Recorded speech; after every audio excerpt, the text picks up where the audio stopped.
છે એ છે આપણા લોકો કે 15 થી 20 મિનિટમાં પૂગી જાય. જોઈએ હવે જેમ થાય એમ.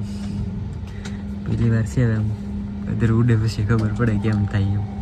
પ્લેન રનવે ઉપર ચડે છે ને આજે મોટા પ્લેન પડ્યા હતા પણ અમારે તો શું છે ભાવનગરની સાઈડ હાવ ઓછી હોય એટલે આ પ્લેન જ મળે ભાવનગરમાં. ફાઇનલી ફેમિલી તો પ્લેન છે ને મેન રનવે ઉપર ચડી ગયું છે.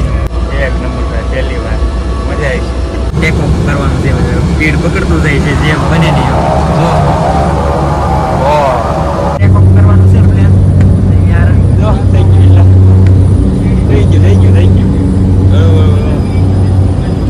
હા હા હા મને થોડી બીક લાગે કે ફર્સ્ટ ટાઈમ છે ને આવે યાર જો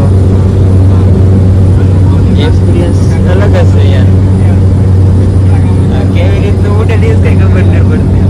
જોડે તો ઘણી વાર ટેક ઓફ છે ને પ્લેન ત્યારે મને તો બીક લાગી હતી પણ હવે નથી લાગતી. પ્લેન થોડું ગ્રાઉન્ડ છે તો હવે નજર આ ફિલિંગ અલગ જ છે યાર.